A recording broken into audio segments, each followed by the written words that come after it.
So good evening, everyone here.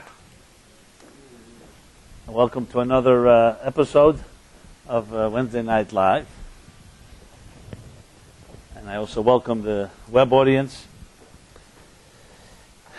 This chapter that we read in this week's Torah portion, as you may know or may not know, that the Torah has 52 chapters which correspond to 52 weeks of the year. And each chapter breaks down into 7 sections corresponding to the 7 days of each of the 52 weeks. So in effect, we have basically a section for every day of the year. Now this is just a coincidence. It's because,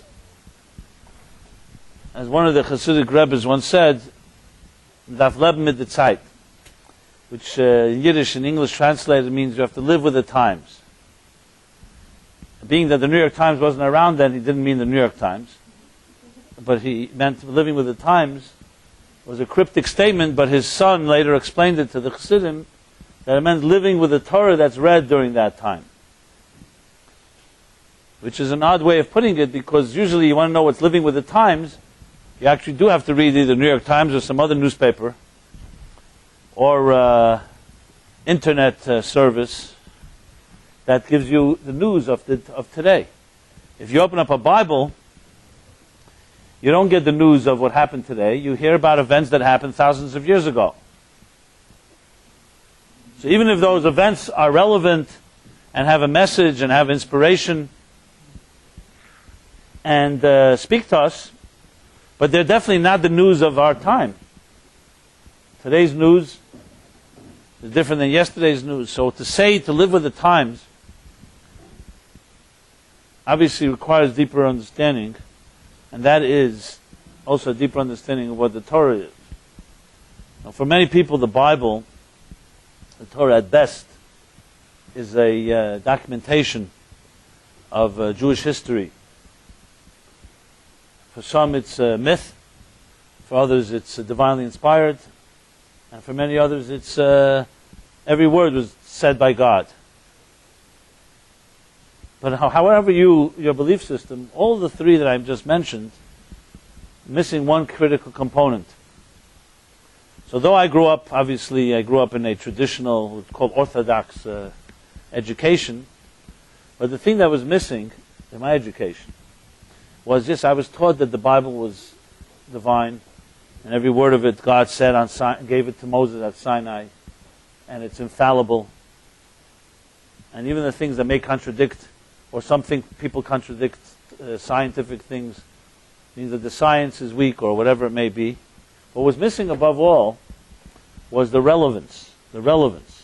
Why would we be interested in reading, for instance, in this week's chapter, about an Abraham who lived almost 4,000 years ago in an area called Mesopotamia, which is itself sounds so ancient, in the Mesopotamian valley of what we call southeastern Iraq today, modern-day southeastern Iraq, and about a journey that he took almost 4,000 years ago from a journey west toward Israel and ended up landing in Israel.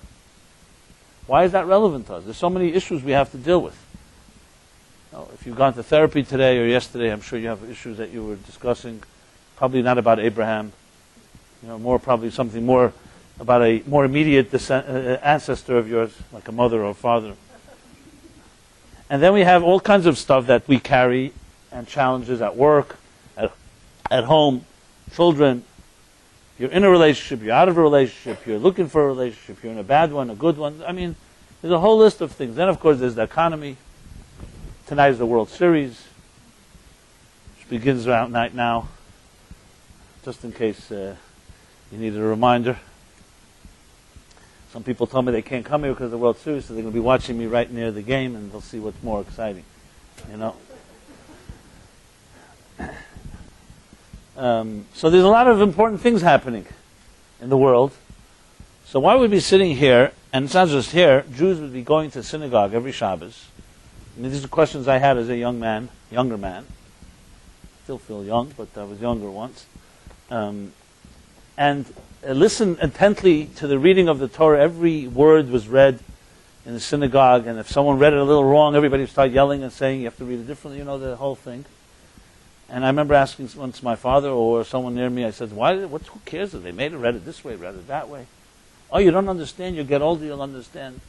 And I got older and I understood that they don't understand. And that's what they were told. So I started wondering, okay, so what's going on here? Like, what is this, some type of mass mind control program? So you can imagine, I had a little skepticism in me, let's put it mildly.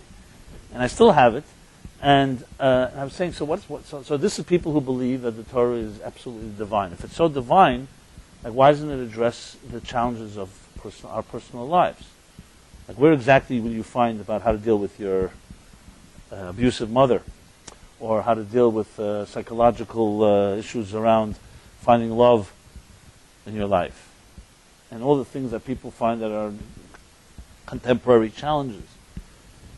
And if you go with the school of thought that the Torah is divinely inspired, or basically myth and the collective story of human beings searching for faith or God, as some put it, then obviously with that approach, and then it's one book among many books, and it's nice, doesn't have to have that type of relevance. And I came to discover that all of these different approaches are simply inadequate. Unless there's something in the story that is more relevant to us here today than even the news and the things that are happening physically in our lives today, then is it really worth pursuing and following and trying to understand what the Torah has to say? Now, I know this may sound sacrilegious to some, but the fact is, I've discovered, is the ultimate question. Who cares what happened to Abraham? It's not just a given to say, the Jews left Egypt and therefore we should care. Yeah, I understand it may have nostalgic value and may tell us a lot about our ancestors and may even have some inspirational lessons.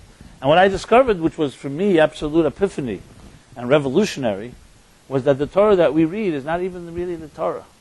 What we're reading are cryptic notes that are just speaking in the language of man. Basically metaphor. Not that the events didn't happen, but this real story, as the Shalah puts it, a great mystic, middle-aged mystic of the 16th, 17th century, and the Rameh of Pana and other great mystics, they use listen to this expression and tell me how radical it sounds. They say the Torah, people think, talks about things down here and alludes to things up there, which means talks about material, physical events that happened, the flood, Genesis, Adam and Eve, Abraham, Egypt, this, that, and it alludes to some deeper messages. They say that's not accurate. These are the words of the Shalah. The Torah is medaberes be'elyenim u'meramezes betachtenim. It speaks about things up there, and it alludes to things down here. So I remember the first time I heard that, I said, wow, 1 second. Is this like traditional Judaism? Who knows this?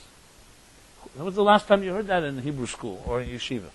It talks about things up there. That means the whole Torah is really a spiritual book, talking about spiritual ideas, that at some point in history happened to manifest itself in physical personalities and episodes and events and geographical locations that the Torah documents. But its story is a spiritual story. And when I heard that and then began to pursue it, I said, yeah, that, of course, it's so obvious.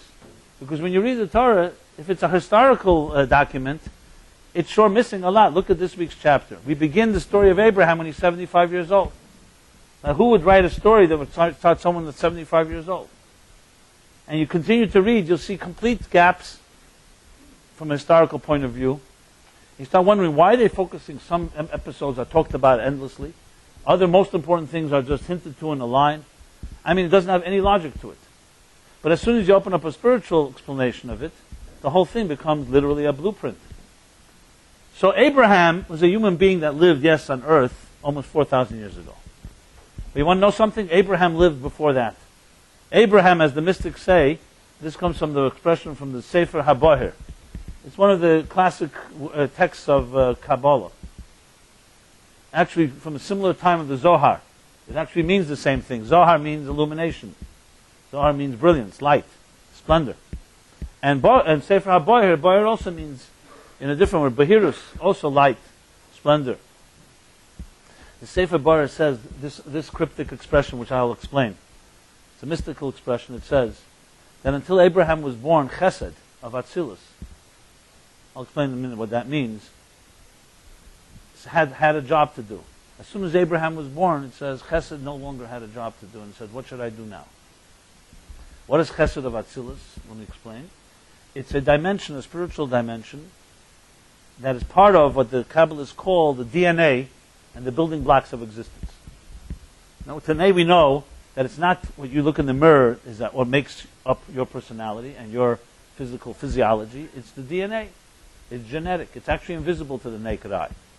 It's microscopic elements that shape a human being, whether you'll be a male or female, or the personality of each individual in their particular way. The same is true not just for human beings. We know today that subatomic particles shape atoms, which in turn shape molecules, which in turn shape the elements that make up everything that exists.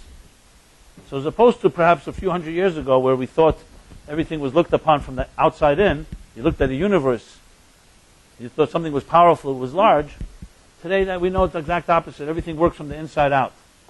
There are microscopic forces that shape all of existence. You will never and I will never see those microscopic forces.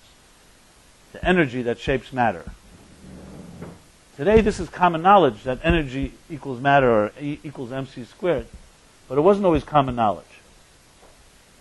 So the mystics take it one step further and they say behind the subatomic particles and behind the DNA lie spiritual particles. And they also shape reality. And that's where it all begins.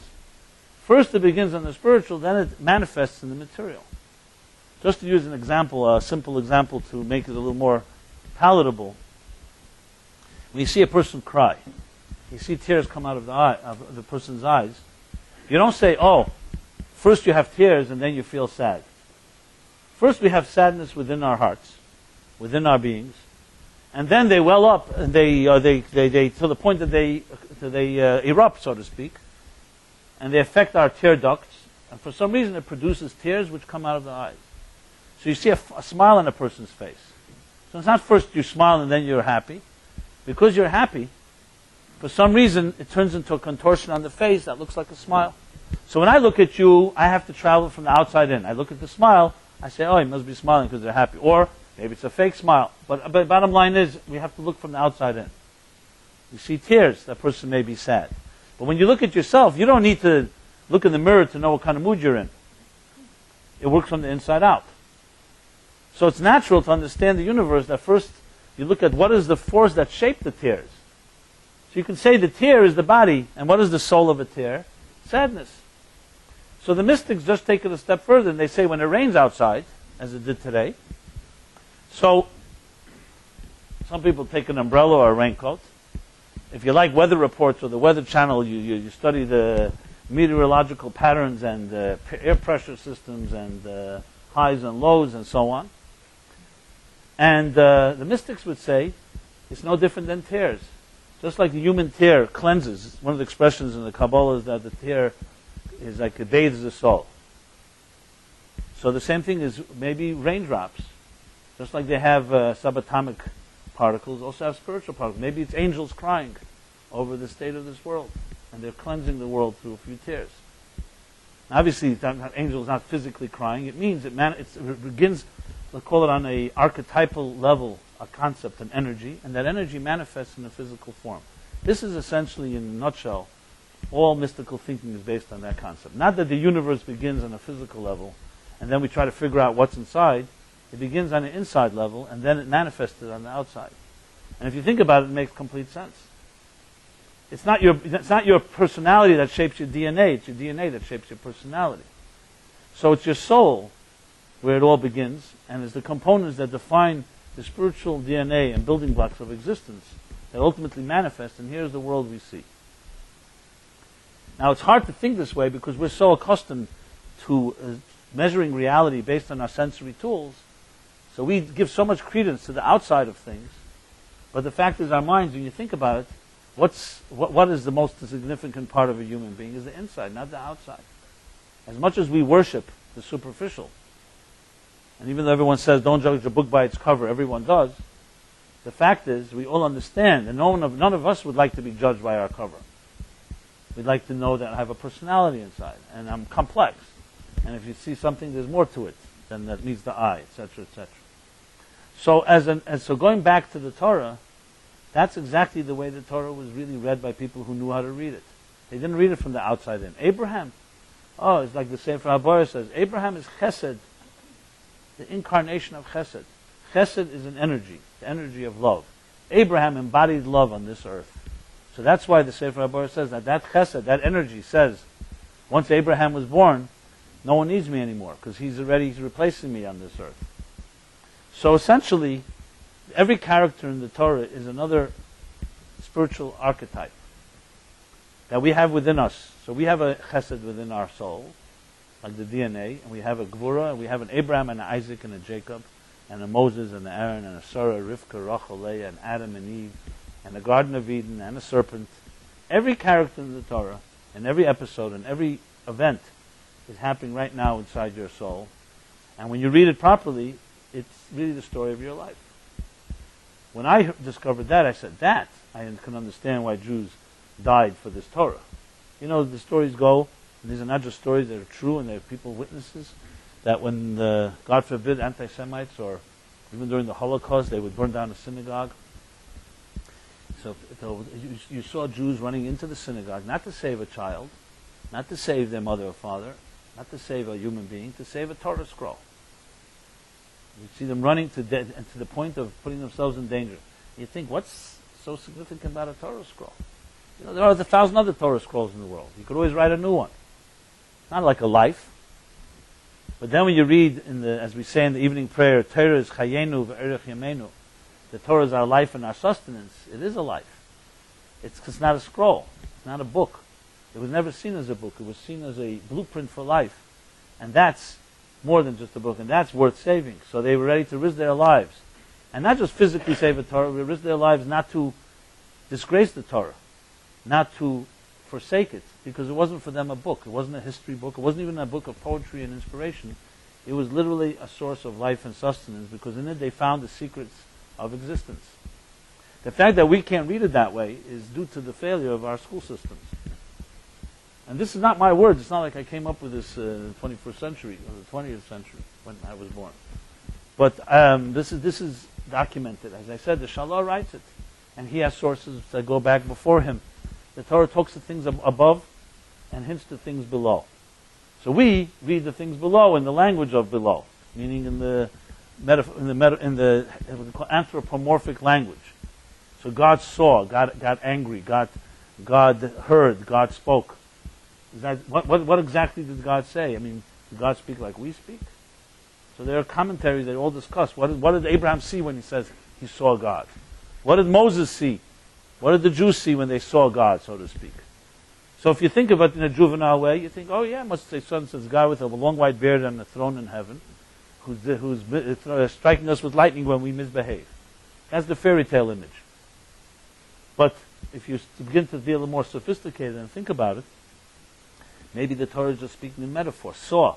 They experienced it as if you would see something. What does seeing mean? Seeing means that it's so real as if you see it. You can experience something. It doesn't necessarily mean you see a physical thing. Something is so real to you that you experience it as if you saw it.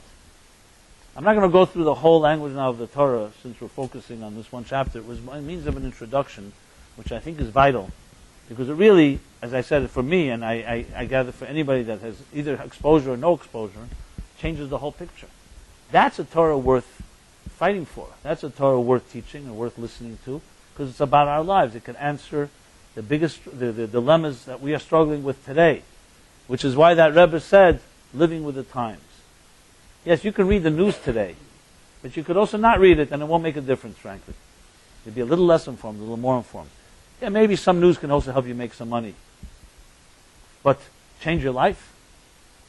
Help you deal with your relationships? Yeah, I'd like to see which piece of news lately has helped you deal with your relationship. Maybe it makes things worse, actually. Because you see others are also doing the same thing. Whereas, when he says live with the times, you want to live with your struggles today and want to find answers, open up a Torah and read the inside story, not the outside story.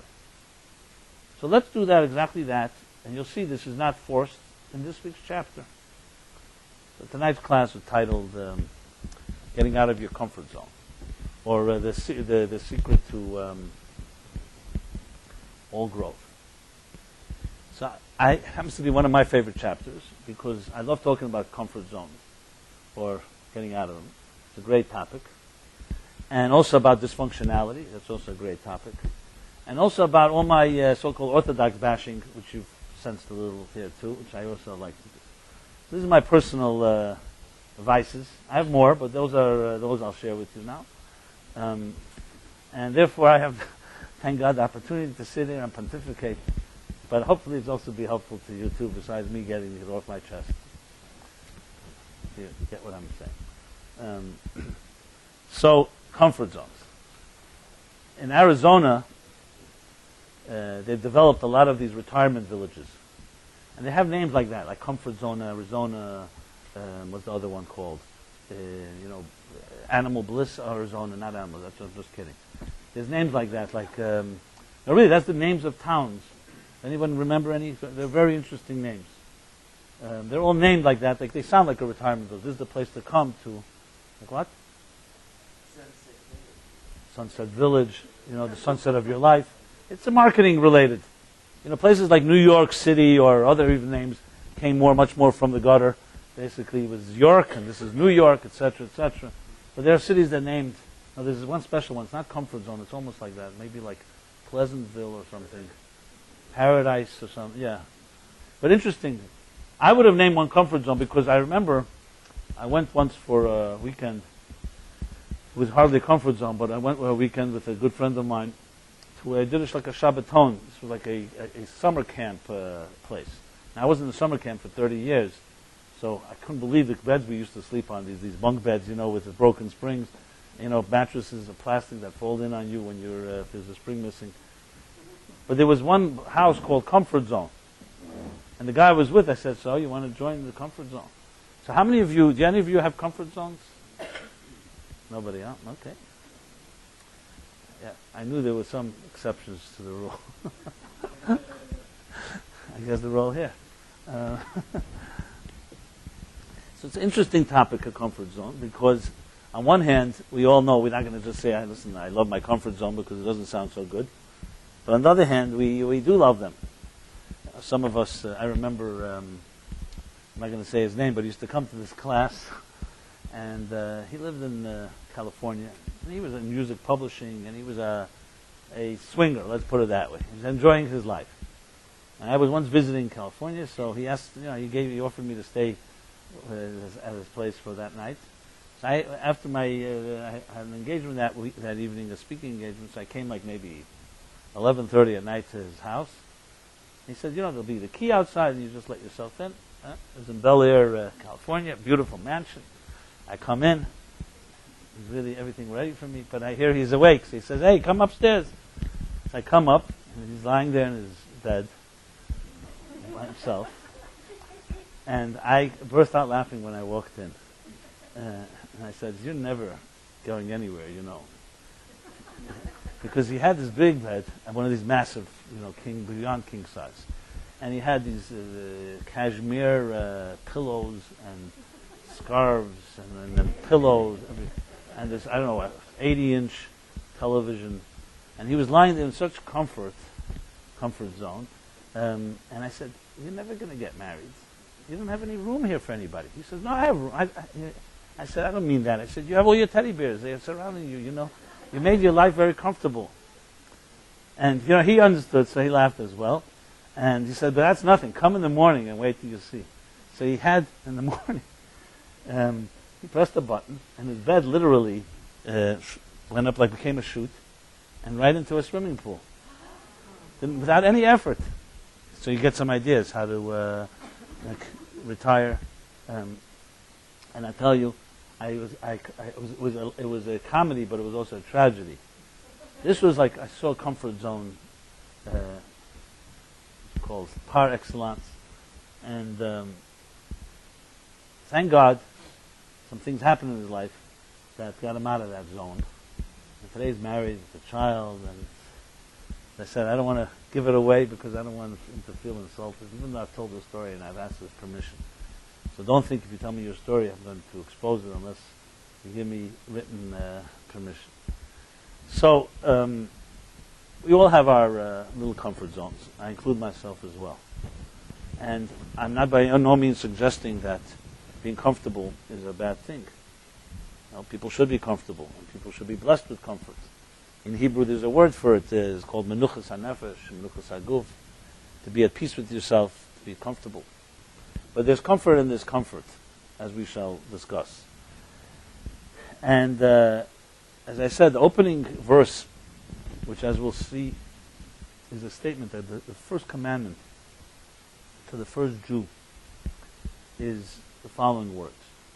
Lech Lecha ma'artzecha u'meladetecha mebeis avicha ela eretz asher ereka. God says to Abraham, he's 75 years old, mind you, leave Artzecha, your land, Meladecha, the place of your birth, the home of your parents, and go to the land that I will show you. And with this begins literally the biggest journey of all history.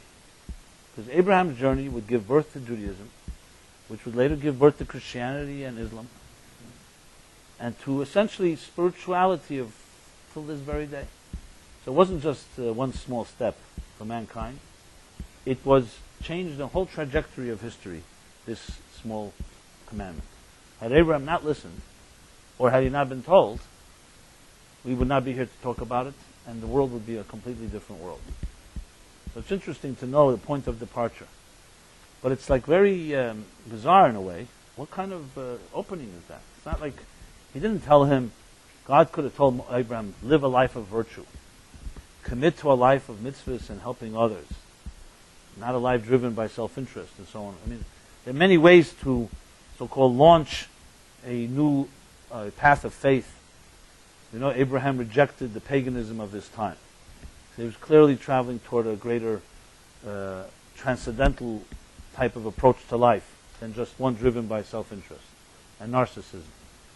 So why is this so significant? Even if God told us to him, why do we open the chapter? This is the chapter that opens up this whole story, really, of the rest of the Torah. Till here it's preliminaries. You talk about Adam and Eve, the Garden of Eden, the flood. But Abraham really begins the story that Abraham then would go to Israel, promised land. Abraham would give birth to his children, and then the next generation, until we finally get to the Jews in Egypt, Moses. I mean, this is really where it all begins. So why does it begin with almost like a incidental event about God tells Abraham how to travel?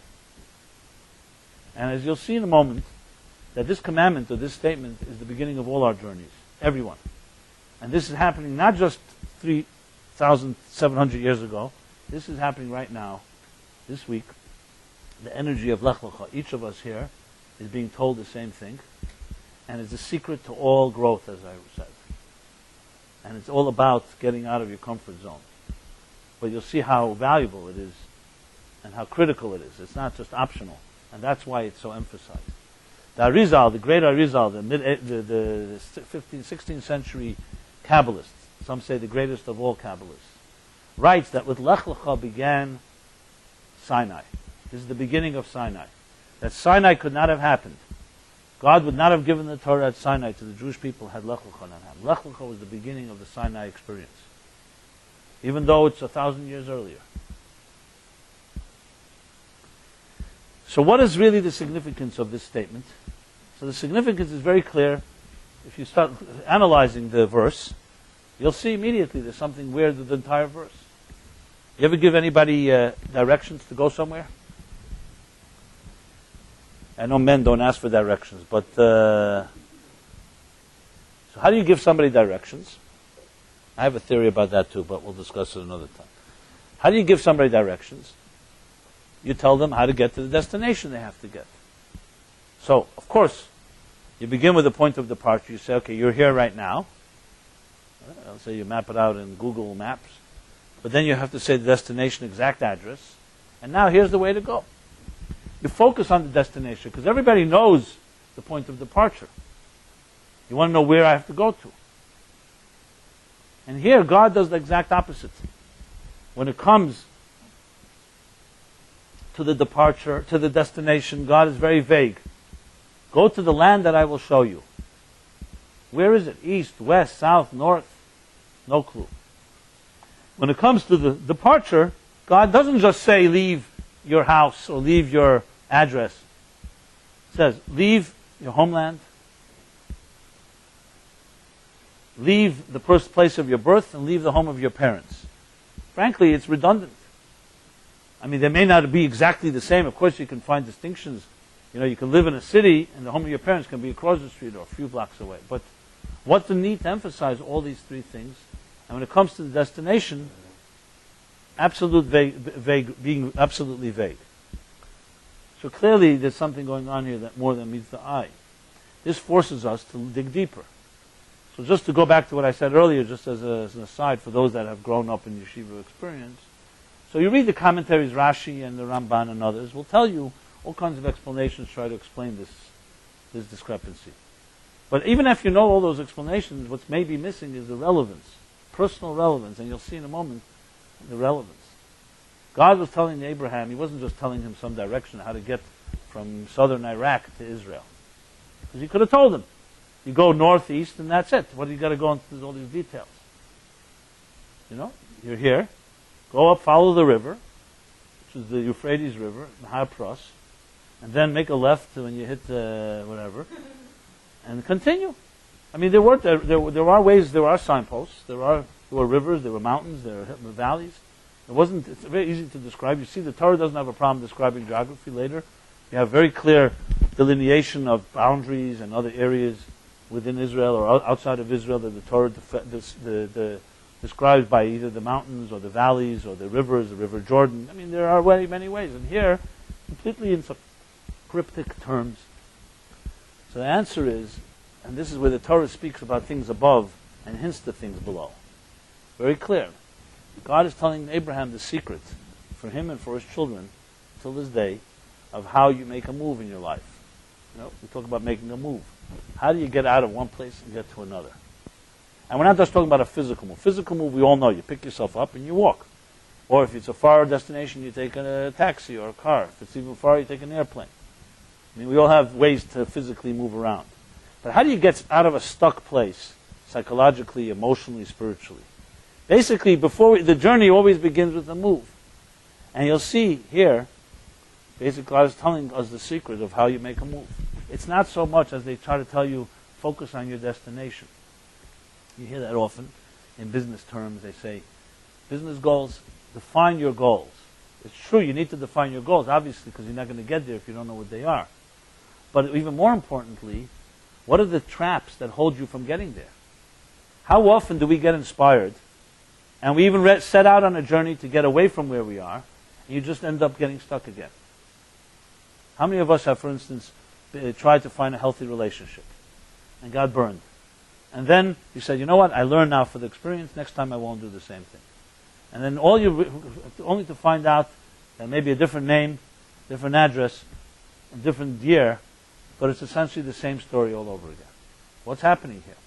What's happening here is not that you're insane, and not that there's something, even though some of us may think we are, and it's not that your intentions are bad. That's what's going on.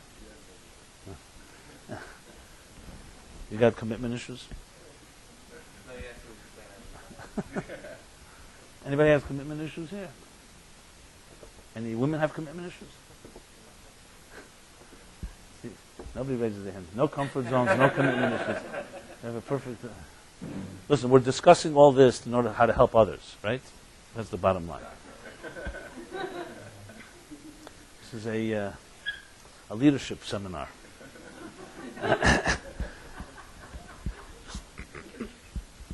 You know that story, one guy came to the Rebbe Marash, and he says to him, I have a friend that really did something really terrible. He's ashamed to come to you, so he asked me to come and look for a way to correct it, to repair it, to tikkun, a way to repair it. So the Rebbe said to him, well, why did your friend have to expose himself to you? He could have come to me and said he has a friend. Just a method of how to sometimes get help in case...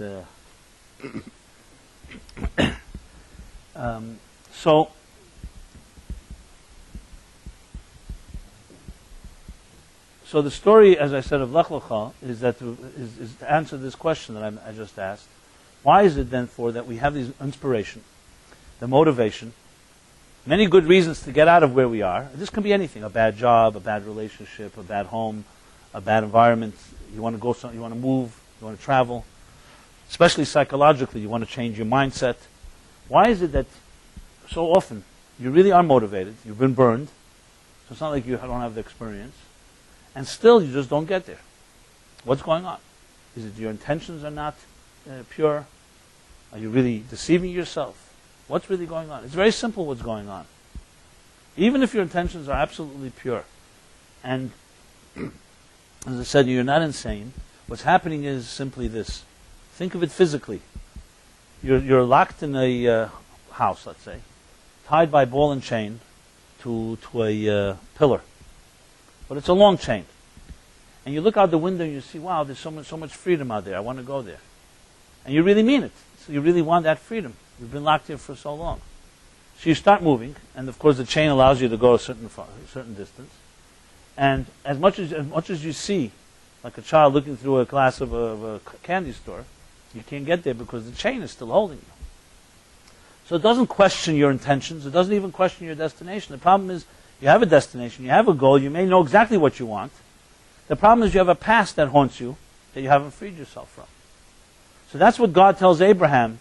The destination, let's not worry about right now. I will show you who you really are. We'll soon get to that. The key thing is to know get away from your past, because it's your past that's going to trap you from whatever you dream. And that past breaks down into 3 different types of comfort zones. These comfort zones are ones what trap us all. You could use another word for comfort zone. We use the word subjectivity. 3 forms of subjectivity. 3 types of blind spots that trap you, no different than a ball and chain that doesn't let you make a move or make a serious move in your life. And these 3 forms are described in these 3 terms: Ma'atzecha, Maladetecha, and Beis Avicha. The first is natural subjectivity that we all have. The first. And that is self-love. Human beings have self-love. You don't see mistakes or flaws within yourself as you see it in others. Kol ha-negoyim adam reya, it says, a person sees all the flaws except the negoy atzmi, his own, or her own. Sometimes you'll look at someone else and criticize them, and you may have much worse of the same thing that you're criticizing. And you may even know it. That's how blind it is. You minimize it when it comes to yourself. It's called subjectivity. It's called bias. It's not even necessarily evil, especially if you're aware of it. It's just a reality. This is the reason that any honest judge will recuse himself if he has interest in the case. It's full disclosure. I'm talking about an honest person. Why? Because whether you like it or not, if you're invested in the company, or it's a brother or sister, even if you don't like them, the fact is, flesh and blood, you are biased. And you can't be honest and objective.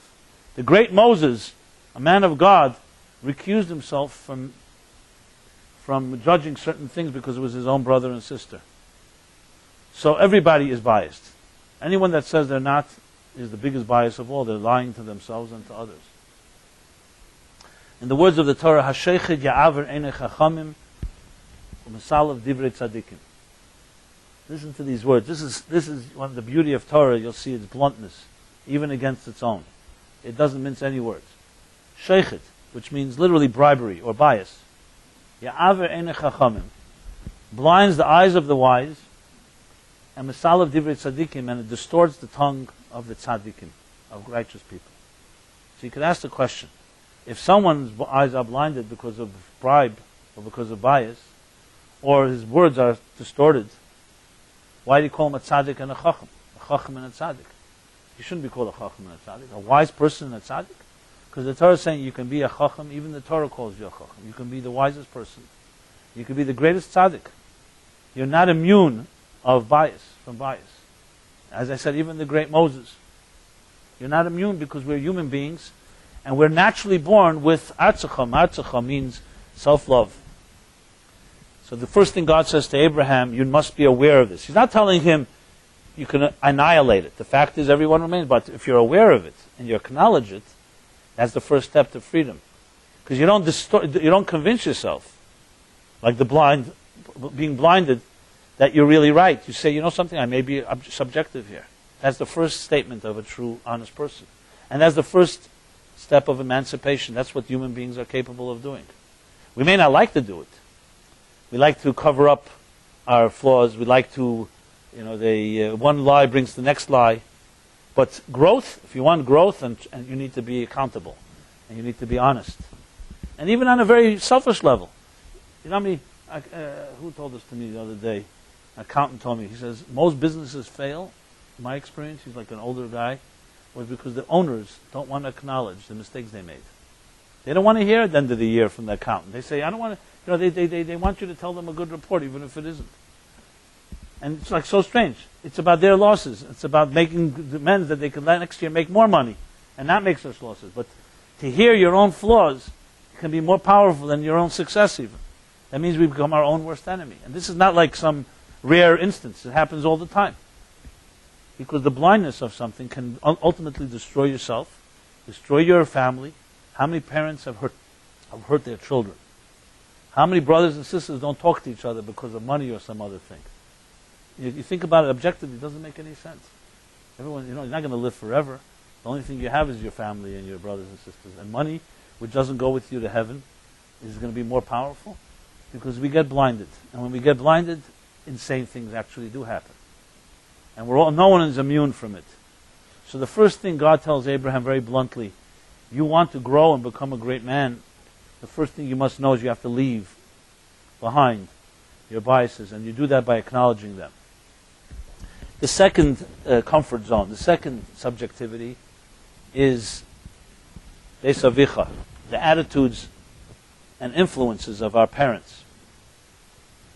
For good or for bad, we are shaped in our formative years by our parents. From the second you were born, and I'd go even earlier, from the moment of when you were conceived. And the Kabbalists say even earlier. But from that moment on, you've been affected by your parents, whether you like it or not. All of us have been, because we are vulnerable, fragile creatures. As some sages explain it with an analogy of a warm ball of wax. The younger you are, the warmer the wax. And every experience, every scar, makes an indelible image engraved in this warm wax. As the wax hardens, those engravings don't go away. Which is why the things that happen to us in our youngest years have the deepest impact on us. Psychology today is just beginning to acknowledge and come to that understanding. But read some psychology books if you're interested, of the 40s and even the 50s, 30s and 40s. You won't believe how children were looked at. They thought children were completely blind and oblivious of everything going on around them. It's like completely turned upside down. In Judaism and Torah, everything was the child. Because Torah always knew the child gets shaped from the moment they're conceived, from the moment we're born. So the next influences on you and all of us, besides our own self-love and self-interest, is parental influences. And if you want to discover yourself, you have to get away from that. You have to cut the umbilical cord more than once in your life. Now this doesn't mean, God forbid, abandoning or betraying or hurting your parents. It just means you have to become an adult on your own.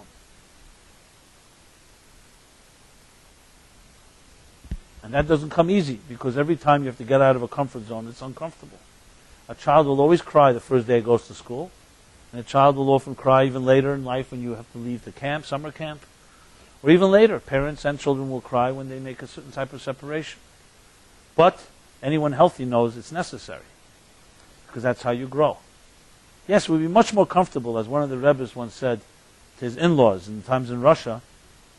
He was living in poverty with his new wife. So his in-laws, who had some money, said, why don't you live with us, same city, and we'll support you. You'll learn, you'll study, you'll do whatever you want. We're not going to tell you what to do. In those days, you didn't wire money. Either you lived in the town and they supported you, or you didn't. So this Rebbe wrote back to them. It's a very enticing offer, he wrote to his mother-in-law, to come and live in comfort. But you have to know there's something even more enticing, which is living in your mother's womb. It's very comfortable. You don't have to struggle and go buy any food. You get everything healthy, everything you need. You're protected, completely protected for 9 months. So what's the problem? This Rebbe wrote to his mother-in-law. He said, the problem is the space has gotten too small and the child has gotten too large to stay there. So you can understand that this is true through our lifetimes. Of course, there's comforts are comforts, but not all comforts are healthy comforts. When they're there, when they're needed, the 9 months in pregnancy, it's necessary for a child to be there. God forbid a child does not have that, will not have the protection, will not have the necessity, resources and tools to grow into an adult in a hostile world. It would be very unhealthy for a child in the first years to be thrown out into the street. And unfortunately, we see what kind of damage it does. So our formative years, it's very healthy to be in the protection of nurturing and loving adults, parents. But then, the opposite happens. If that's overdone, then it's like a fruit that did not fall off a tree. There comes a point where, in a healthy human being, you slowly create you become your own. But how many decisions, I'm sure you've thought of this question because I think about it and I'm sure everybody thinks. How many decisions you make today and yesterday that you question, is it your decision or this is what your parents imposed upon you?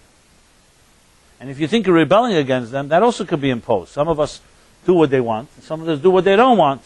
Just that's because we think we're ourselves then, but you're also reacting to them. How many attitudes that we have? How many stereotypes? I always ask myself this question. My father's now 4.5 years in heaven, but so many things I see myself that I saw in him. And then of course there's my mother, you know, and many good, beautiful things too. Don't get me wrong. I don't say there are some beautiful things, but then you start wondering if everything was shaped when I was a little baby. And I look at babies around, and I see how vulnerable they are, and everything is shaped by those around them. What decisions do you really make? I know it sounds like we're independent and free spirits, and we're making all kinds of moves. But when it comes to the real decisions of how to love, and whether you have bouts of anger, where do you think an angry person learns to get angry? From your father or mother. That's where you learn to get angry. You see that they react that way. You find that they see it as, you begin to see it as a legitimate tool to react when people disturb you. That's what you copy. I'm talking about those things. I don't mean smaller. I mean the serious decision when it comes down to when you gravitate back to so-called your roots, to your natural self. When push comes to shove, as they say. B'kisei, b'kaisei, b'koisei. When it comes to our attitudes toward money, where do you think you learned your attitudes toward money? Whether you're stingy or you're giving, or controlling, or the opposite. You know, all the different things. We learn it from how our parents behaved. And since no parents are perfect, we had to be under their influence in some way or another. Now, the interesting thing is that even the positive influences of our parents are maybe positive, but that still doesn't give you independence. How many things are we doing that are positive that is just an extension of what was programmed inside of us? So God tells Abraham, you want to discover yourself, who you are, you have to get out of that shadow.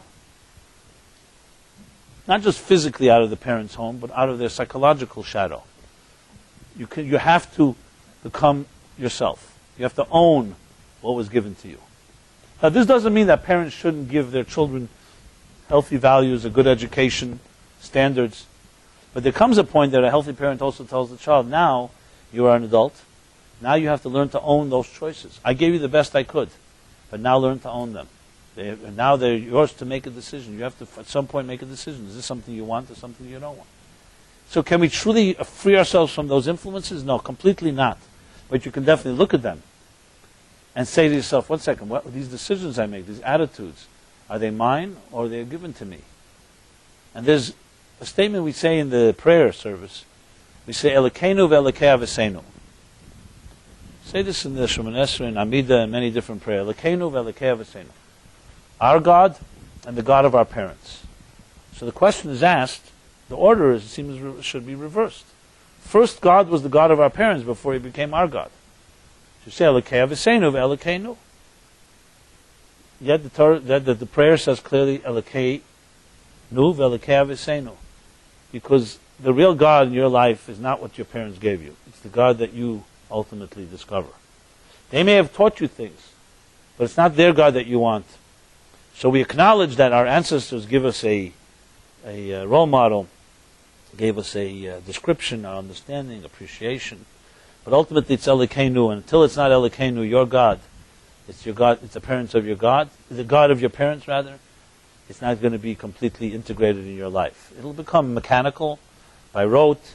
You may do it out of guilt, shame, or other forces that we pick up as we're children. But to become yours, you want to become a true, free spirit, independent person, you're going to have to challenge it. And you're going to have to own it. And it doesn't always come comfortably. It's always easier to just say, oh, you know what? My parents did it, it must be great. I'm not suggesting that we have to mutineer and be rebellious. I am suggesting that you have to make it yours. And that's a much more complicated process. So yes, in other words, I'm trying to say is that religion is not about dogma and just accepting whatever anyone told you. It's about choices. There's nothing wrong with getting a good example and getting taught, as I said, standards and values. But to annihilate the individuality of the human spirit, basically, if you're just a clone of your parents, then it's not you. So God tells Abraham the second influence, comfort zone, subjectivity, the influences and attitudes of your parents. Beis Avicha. And finally, the third one is social pressure, peer pressure. Our friends, our communities. Nobody wants to stand out. Nobody wants to be laughed at. Nobody wants to look different. Even though there's the concept of being, let's call, a pioneer and a bohemian, but even that is done within a certain style. If it's too crazy, the first line of Shulchan Aruch is the code of Jewish law says, Al yevish mipnei maligim. Don't be ashamed of those that will mock or laugh. Abraham was laughed at because he was different. He made a choice. Everyone said, you're going to do something that's not driven by self-interest. There's no such thing. Everyone's driven by self-interest. And Moses was mocked. Because true revolutionaries, true pioneers, true leaders are not conformists. So I'm not even going to ask this question. How many non-conformists are there in this room?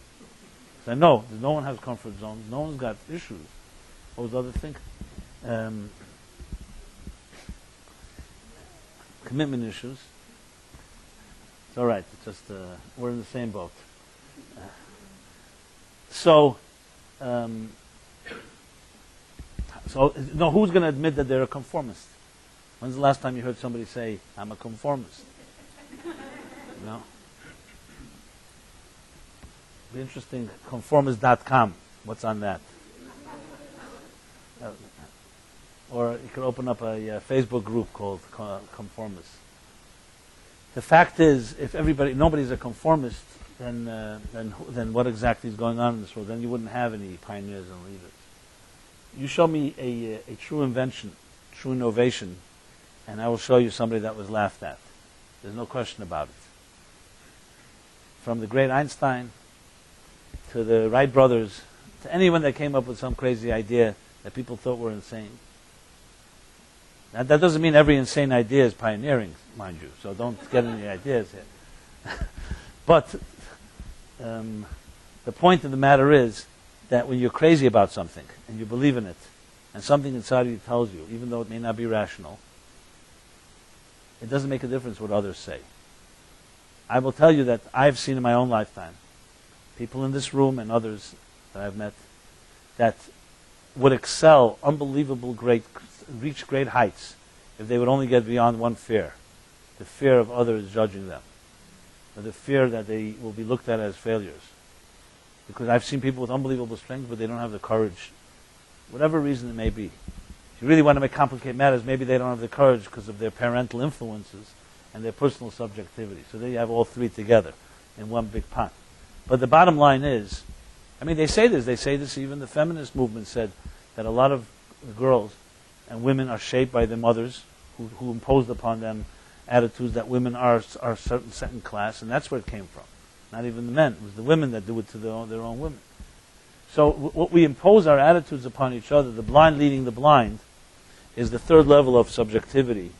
And also comfort zone. It's comfortable to just do what everybody else is doing. And that is the third thing that God tells Abraham. The things that are, what did I say? the things that are most natural, the things that are the social and peer pressure, couple that with parental influences and with a natural subjectivity, you have yourself a good, nice load to deal with. So that's why God says to him, now, you want to go on a journey. You want to discover something real. You want to discover yourself? Who are you? How do we know that you are not a product of your own subjectivity, your parental influences, and the social community and that you live in, your environment? How do we know? So God says, leave all those three things, Lech Lecha ma'artzecha m'moladtecha beis avicha, and go el ha'eretz asher areka. And listen to the verse. The way it's interpreted, it means, literally you can say it means to the land that I will show you. Meaning, show you the land. But it's really, if you read it, el ha'eretz asher areka could also be interpreted, go to the land that I will show you who you are. Ereka doesn't refer to the land, it refers to you. The real you emerges when you get the clutter out of your life. That is why the first time you leave home, you go to school, or summer camp, or some other, go to college, or travel on a vacation, and suddenly you're with friends who are strangers, and there's a challenge, a crisis. You'll suddenly see strengths that you come out of you that you didn't even know you had, because at home, you were never forced to access them. You were never challenged. All our greatest strengths come out when we are not under the shadow of those that protected us. And as I said earlier, everything has its time. I'm not suggesting that protection is unhealthy. In its time, it's very healthy. Let's put it this way. If a bird doesn't have a nest, it won't have the courage to fly outside of the nest. So we all have to begin a life, as I said, nurtured, protected, whether it's in the womb or afterwards. But as we develop and explore, and I can't resist but mentioning my granddaughter because I see her now every day, they're here for a while. And I watch her every morning, how she crawls around exploring boxes. I mean, it's like, I just love to see it because I love to be that way. Like every time you see a napkin fall out of a box, she gets like excited. And then I say, we all did the same thing. Which child doesn't go, you find a box, and like just doesn't really care about that, just starts going and the place is a mess. So if you're like a real square adult, you say, hey, you're making a mess. If you're a person who understands what's going on, you say, what a beauty to see a child exploring, discovering this material universe. It's sad also because I don't want her to discover certain things, but what could you do? But it's fascinating. And then you say, this is who each of us were. That's how we behaved. We were once this type of free abandon, mischievous, if you wish, enchanted by every little thing. Everything was exciting. You have to go on any long exotic vacations or buy expensive gifts or turn on a television. As I said, a box with a few this morning, a box with some napkins was like more exciting to her than I've been excited for years in my life, from books that I've read. And so initially you say, oh, she's a child, a baby, doesn't understand. It's the exact opposite. For her, this is a novelty. I know, but a napkin by also means nothing, So my point is that there's a stage where we all need to be able to have that protection, but also to explore. And that's when you become an individual. So the balance of these two, of knowing when to have the comforts and when to go out, obviously is not easy to master. But to understand that we do need these two stages is very clear. Even now in our lives. Don't get me wrong, just because we turn into adults does not mean we don't need nurturing, and we don't need comfort, and we don't need protection. It's just that you don't want one that is dominant over the other. We all need both of the forces in our lives. So what God was telling Abraham was not just some type of departure of the past. He was telling him how to free himself from those past forces. And then you know something? You can return to them, but you return to them as an independent individual, not as just someone that's shaped. I remember sitting in a house where the children were trembling when their father walked into the room, and I could not believe adult children in their 20s were trembling for this father, like he was some, wealthy, thought he was a big guy. Basically, he turned his children into his subjects, which of course is what every insecure person does. That's how you feel secure when everybody around you is trembling. And I said to him before, he respected me to some extent, I guess not after what I said to him. So I said to him after everybody left, and I said to him, you know something? I never saw such an insecure person like you. You don't have the security to give your children the ability to be secure. And like he said, what? I made them so secure. Look, he started calling them in. Like say, show them how secure you are. That's not exactly what he did, but and if not, you know what. But, I mean, this is not uncommon as well. This is what we do. Parents, unfortunately, have the power to project all their dysfunctionality on the next generation. But we have to know we're not victims of anybody. And God told that to Abraham.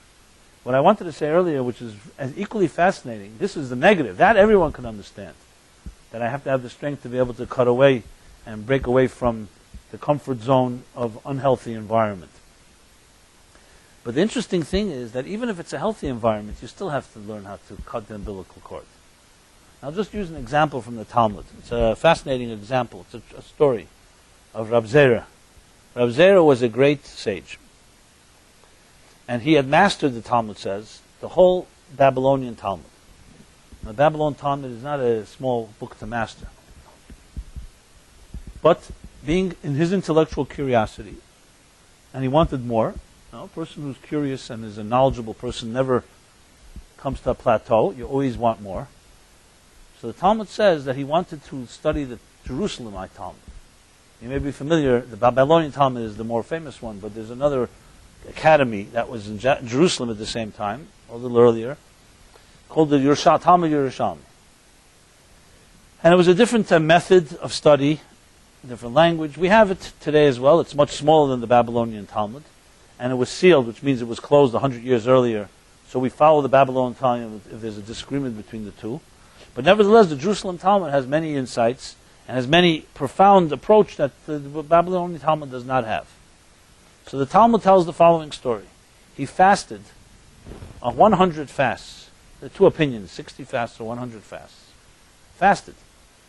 In order to forget the Babylonian Talmud, in order to be able to appreciate it and learn the Jerusalem Talmud. It's a very strange story for two reasons. First of all, since when do you have to forget one body of knowledge to acquire another? Knowledge is accumulative. Whatever you learned yesterday can't disturb what you learned today, seemingly. You build on it. You learned yesterday, and today you learn more. Why do you have to forget what he learned yesterday or all his lifetime that he had mastered? It wasn't like he learned bad things. He was learning profound wisdom in order to acquire a new Talmud. And the second question, which is more of a halachic, legal question, is actually a commandment that says you're not allowed to actively do anything to forget what you studied.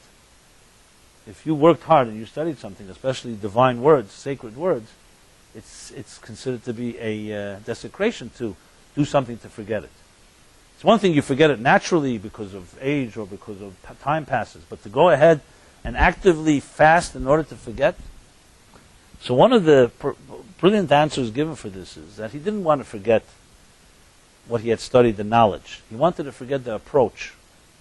There's a methodology that we each have in our minds. They say, some psychologists say that at age 7, at age 8, you've already developed the way you will process information. And usually that comes from our parents as well, or genetic. So there's a process. The Talmud Bavli's approach to intellectual process, there are many ways to come to a conclusion. For instance, some people get an insight right in the beginning, and then they build up the case for it. They have a certain intuition. Others first build the case until you come to a conclusion. And one is not necessarily better than the other. It's different methods. I'll just give you an example of myself. I remember when I first started writing. So I remember I was spending a lot of time writing the first page of a longer essay that would take like 30, 40 pages. And I don't know how many hours I spent on the first page, maybe 20 hours. And I kept, but that time it was before the word processor, so it was a typewriter. Anybody ever saw a typewriter? Why it's so funny? You're young people. So a typewriter in the 80s, in the early 80s.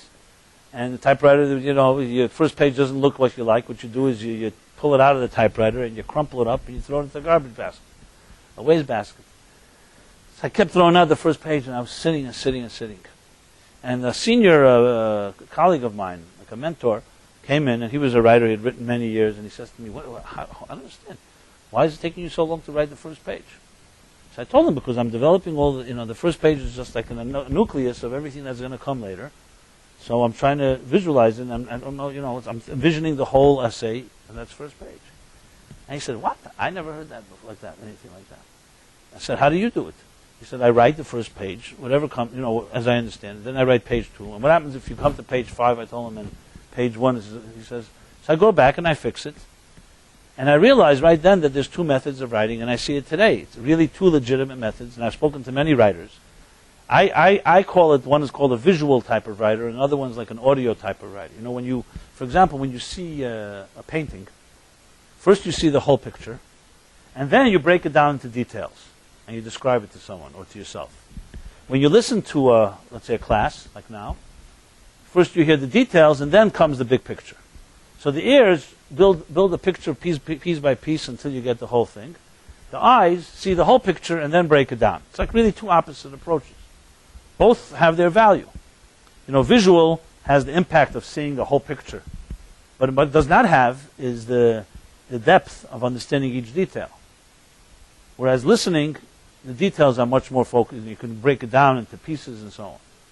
So I realized that I was like a visual type of writer where I have to visualize the whole idea before I write page 1. And he was the other type of writer where he builds it piece by piece by piece. Frankly, I wish sometimes that I could be that way. It just doesn't work for me because it's much harder the way I do it because until you finish page 1. But once I finish page 1, I never go back to it again. And then the rest of the pages, I remember 20 hours I could spend on page 1, and then the rest I could do in 5 hours. I can do 40 pages because I've already so-called developed it. Whereas in his case, and I'm not saying, in some ways, as I said, I think in some ways it's even better writing the other way. Every page is like an hour. And then he goes back and edits it and so on and so forth. All I'm really saying is that there's different methods and there are probably more that each of you use in your own way or don't use. And going back to the story with Rab Zera, what Rab Zera was trying to do was not to forget the knowledge, the facts that he learned. He was trying to forget the method because he was a true intellectual. And this is unheard of. People who developed a strong method in developing ideas, why would they want to change that unless you're a person that wants to truly learn new approach? It's a new way of doing things. So all of us, if we're honest people, and you have an approach to something, and someone corrects you and says, you were wrong, many of us don't admit that as well. But let's just, for argument's sake, we admit I was wrong. Okay, I stand corrected. Here's here's the new facts, and therefore I come to a different conclusion. But how many people do you know that come to a correct conclusion and will say, something? I'm ready to forgo my approach because I want to learn a new approach. That's unheard of. That means that there's a Lech Lecha, even on the level of a healthy past, because you simply want to learn a new way to look at things. This, by the way, is one of the secrets to true and healthy love. When 2 adults meet each other in a healthy situation, I'm not talking about one of the partners annihilates him or herself in order to defer to the other. But if it's 2 adults that have an independent spirit, and they're both intelligent, so how do you resolve a problem when they have a disagreement? Especially if they're strong-willed, and each one thinks they're right. And each one thinks not only that they're right, that if you do what I do, we'll both be happier. That's ultimately what it comes down to. And the other person says exactly the same thing. So usually the answer is, listen, one person is going to defer. One person will say, listen, I love the person, so even if I don't agree, I still do it that way. But there's a deeper dimension to this. If 2 people truly have intelligence, they learn something, that intelligence is never static. That another person may have a different approach than you, and may even have a different conclusion, and you respect it, not just because you love them, but because it's truly possible that there's another way to look at things than you. In other words, love is an opportunity to transcend your own personality. Even your strong personality. I'm not just saying, that I'm weak in this area, and my spouse is strong, so I respect her in that case.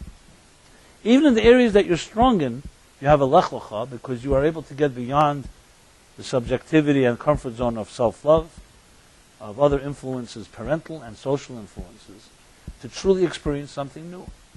That is the true adventure of love and romance.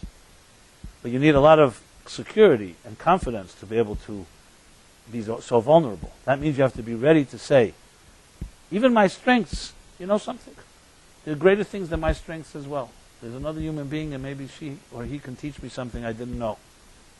that requires a deep comfort zone. So that's what I would say, the ultimate comfort zone. Are you comfortable enough to leave your comfort zone? Are you secure enough to leave your secure zone? That's the big challenge. And that is a rare thing to find because, as I said, we become very trapped by our comforts, and especially if they're so-called healthy ones. So I'm not even arguing now about the Lech Lecha from healthy things. Obviously, we have plenty of unhealthy things to deal with. It's hard enough to leave an unhealthy home. Forget about a healthy one. But I just wanted to point out that this statement that God tells Abraham is really all-encompassing. And to go back what I began with this evening, this is the story of our lives. It's true. As I said, there was a man called Abraham, and he was told this close to 4,000 years ago, 3,800 years ago. However, it's also true that this is being told to us right now. And it was also told to people before Abraham in a spiritual dimension. Which means in each of our cases, this is a week when a certain flow of energy opens up, opportunity, a door, a window of opportunity, that all that you have in your life, and we have all been shaped either by our own subjectivity and our parents and our communities, that you have an opportunity to experience a Lech Lecha. Does it happen cold turkey, you're suddenly like free? Or it doesn't happen? It happens first by just acknowledging what these influences are. So if you really want to be courageous, try this. Try writing down how many decisions you make and how many influences. How many decisions and how many behavior mechanisms are shaped by the three influences that I just said. The personal subjective ones, the parental, and the community ones. It's not an easy exercise, let me tell you, because it means being soberly and brutally honest with yourself. To say, here are decisions I'm making, and I don't know whether this decision is really from me, or is it I've been shaped this way. And of course, there's going to be a resistance in each of us and say, why should I do this exercise anyway? Just because Rabbi Jacobson said so, So honestly, the only reason you would do it is either because you truly want to discover truth, or because you have a crisis and things aren't working. So, usually that's the reason that people have a wake-up call, when something's not working, so you start looking and saying, okay, what am I doing wrong? But if you think everything is going well in your life, which basically means you're in your comfort zone, you're obviously not getting out of it so fast. Most people who are comfortable do not make a move. That's the trap. No matter how destructive that comfort is, you don't make a move unless it becomes more undesirable to stay there. That's how it is. As they say, you need to hit rock bottom before you change something. Why? Why can't you just set your mind and say, this is not healthy? Because the bias and the self-love minimizes the problem. How many people who are truly in a troubled situation are just going to say, I'm troubled? They can't tolerate. How could I live every day knowing that I'm in such a sick situation? So your tolerance level basically goes up, and you can start tolerating things you don't even deserve to tolerate. You shouldn't never tolerate. I know people who tolerate such pain, and I heard the kind of pain people go through. It's unbelievable to me. That has become, strangely, their comfort zone. That's what they're used to. Remember, comfort zone doesn't always mean you're comfortable there. It just means you're most accustomed to it. Or as they say, the unknown evil is worse than the known evil. Because if I get out of this, who knows how much pain? Maybe I'll have much more pain. In that type of sense. So we numb ourselves, we medicate ourselves. There are many, many ways that we try to cultivate, or I would say perpetuate, our comfort zones. It's a very difficult topic to speak about. I'll tell you why, because to be honest, I've got my comfort zone as well. And sometimes I wonder, and before I was going to speak tonight, I thought about it. I say, what happens when I'm trapped in mine? It's extremely difficult. You become very, very convinced of things, and the distortion is very profound. So what's the trick of the trade? So I'll tell you a few tricks that I use. Being that I'm aware of it at least, what you do is you get yourself stuck in situations that don't let you be comfortable. Like, for instance, this whole move of the MLC to come to this 6th Street. Frankly, if I was going to be in my comfort zone, it would have been easier not to do it. I was doing classes in the Kalbach Shul, and thank God, my ego is nurtured by many people, and so on and so forth. But you know something? I knew in my own mind what can still be achieved, and as much as I tried to so-called procrastinate and find all kinds of excuses, I said to myself, you take the plunge, you get yourself stuck, you're paying salaries to people, you can't get out of this, there are commitments here, your reputation's on the line, you need 1,000 different things, and that's it. Too bad. I'm out of the comfort zone, I can't do anything about it. But there are times, you want to just have a little respite, but then of course a new series of challenges come up. I'm not suggesting you all have to take such leaps, but I will tell you this, if you want to grow and excel, get yourself stuck in something good that gets you out of your comfort zone and you can't get back in. That's the key. Because if you get back in, you're not going anywhere. You're going to gravitate back to comfort. And I think it's not willpower is simply not enough. You have to get yourself into a commitment situation where you simply cannot get out of. Now, I know that most of us don't like to hear that, but I'm telling you that's what it comes down to. That's why I asked about commitment issues. If you got commitment issues and you like your comfort zone, those two are going to feed off each other, unfortunately, for many years. I'm not saying this as a threat or an ultimatum. We're here as friends, and everybody makes their choices in life. But this is, what I'm saying here affects our relationships, affects our personal choices. I don't think there's an area in our lives, an important area, that's not influenced by what I've discussed here this evening. Because if you think about somewhere something is going to be affected by either these three types of subjectivity, about our comfort zones and so on. So that's a little trick to trick your own need to be comfortable. Now, I will tell you, on the other end of things, I've never been as comfortable in my life as I am today. Because the true spirit is comfortable in this type of aspiration. So though, yes, we all like to come home at night and say it was a successful day and I just want to lay down and tickle my shoes and relax. And I wish that upon everybody, and everyone should have that. Because we all need a time to step back and just be calm and relaxed.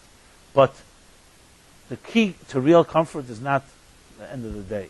It's that when you know that when you're working hard and exerting yourself, and you're bringing the best out of yourself, that your spirit becomes most comfortable there. And you become very, very secure human being. Because if we stay in our comfort zones, I'll tell you what you'll have. You'll have comfort, but you'll never have security, real security. You'll have a delusion. It'll be like being in your mother's womb. Your mother is protecting you. It's not your mother, it's some other delusional comfort. True security comes when a person is challenged and sees that they can excel. But it's a catch-22, because if we have fear and don't have the courage to make that move, what do? That's why I made the suggestion, get yourself stuck in something. You want a practical suggestion to that? Find somebody to learn with. But like a commitment. And make it very clear. This is an absolute commitment. If I'm not there, I want you to call me. Make a commitment. Make other type of commitments that you can't get out of. It can be financial commitments. It can be related to Torah study. It can be prayer. Things that become absolutes, that are not conditional based on the weather or your mood or other circumstantial factors.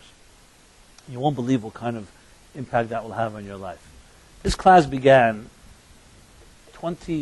almost 28 years ago. Okay.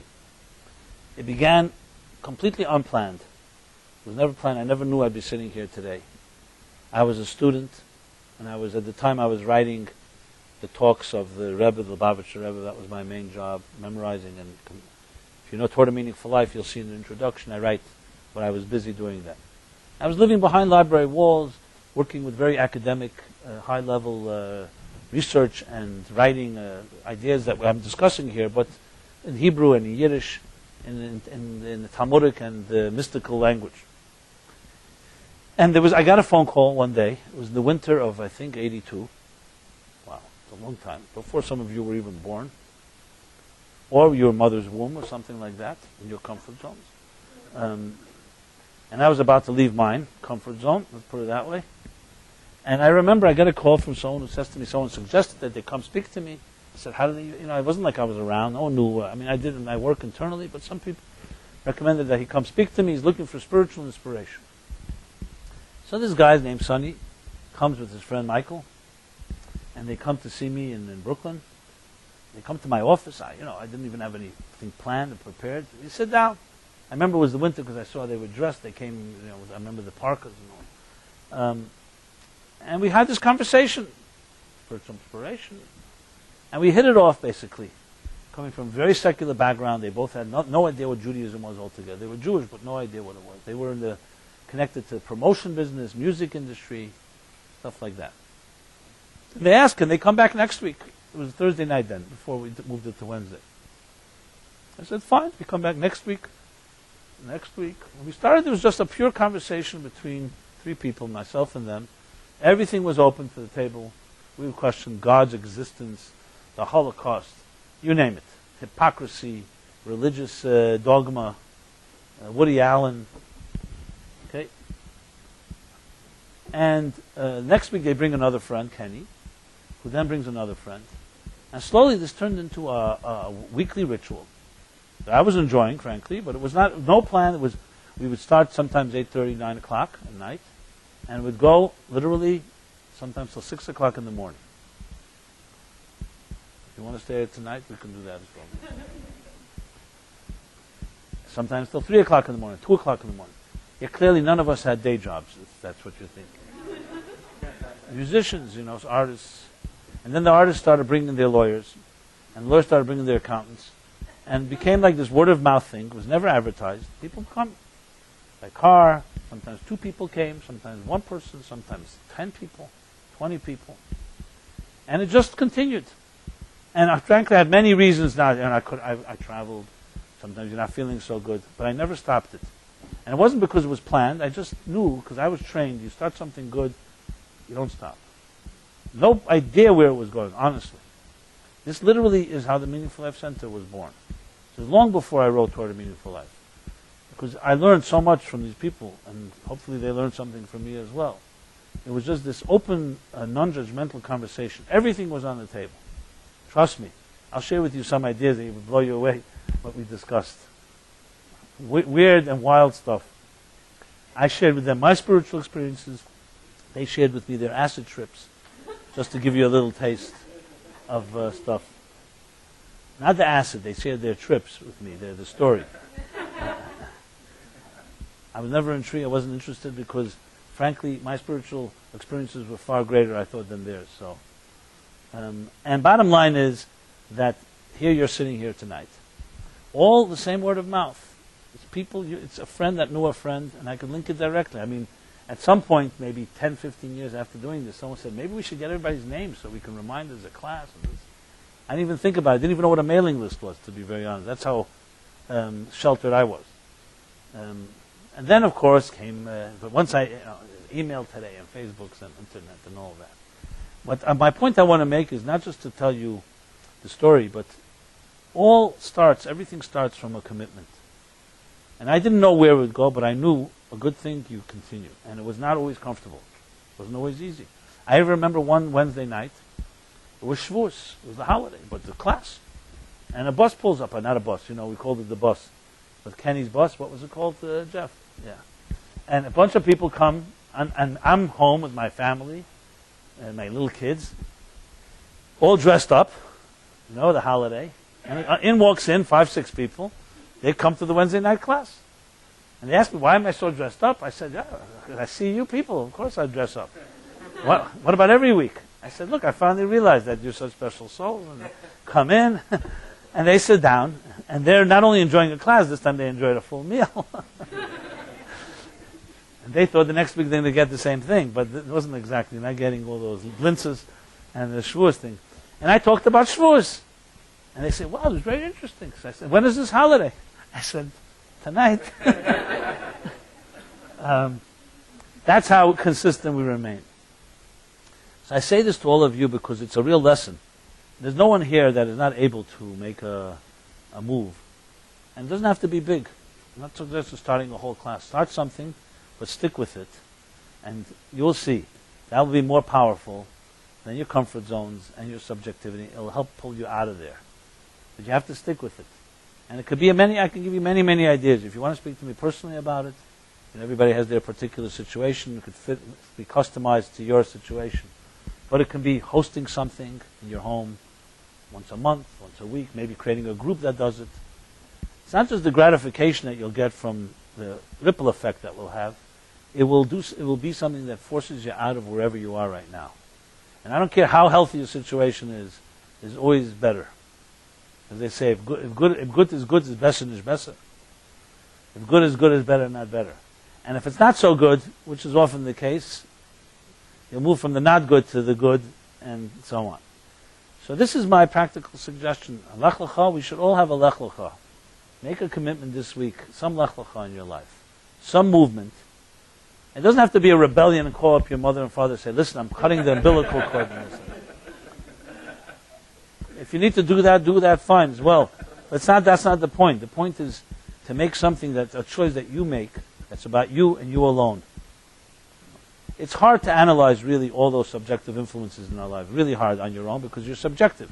You're obviously going to minimize and not see a lot of those impacts. It's very difficult to look at yourself and say, oh, I'm a product, this is a product of my parents, this is a product of my friends, this is a product of my own self-love. Not that simple to do.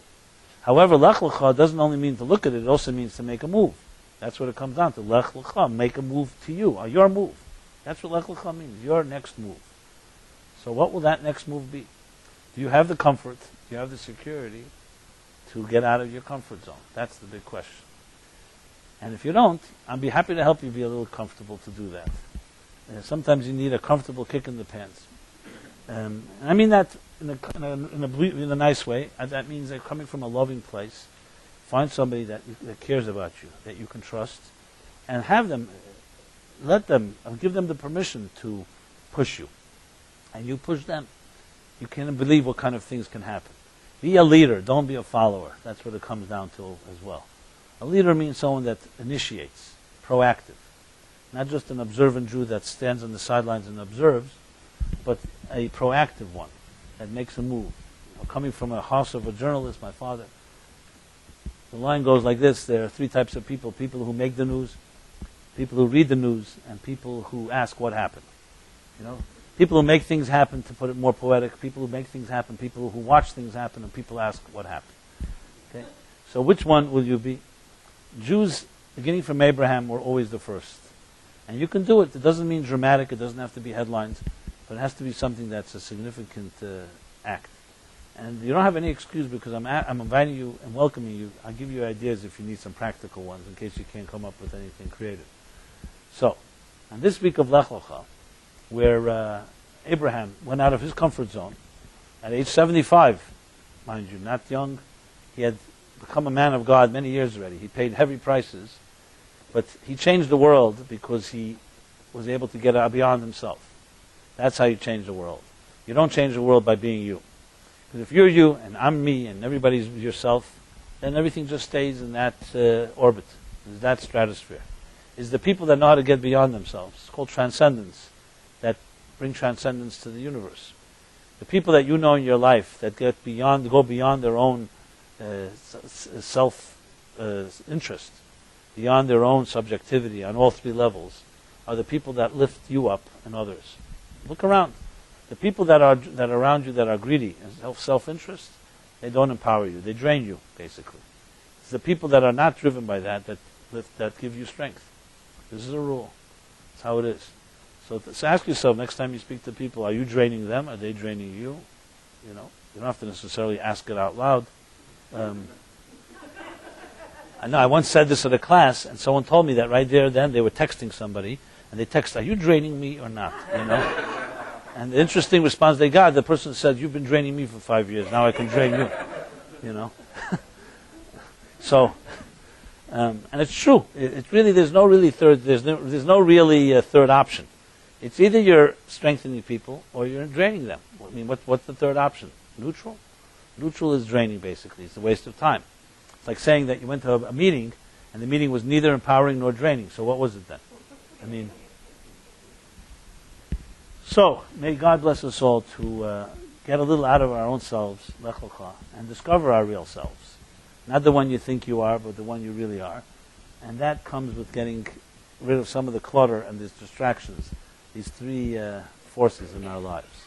So the secret to all growth, yes, is leaving your comfort zone, as uncomfortable as that may sound.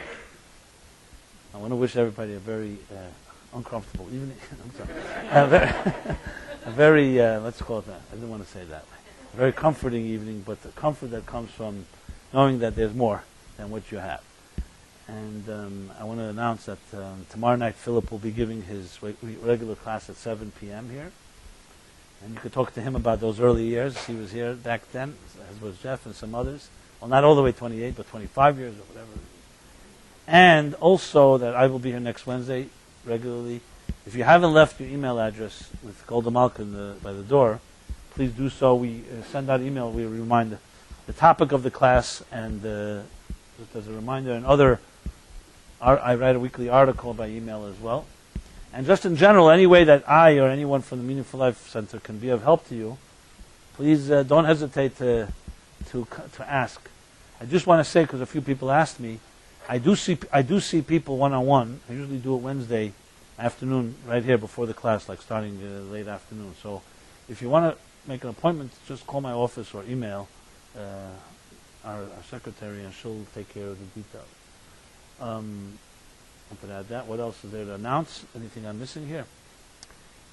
Well, small little break until next Wednesday night. Good night, everybody.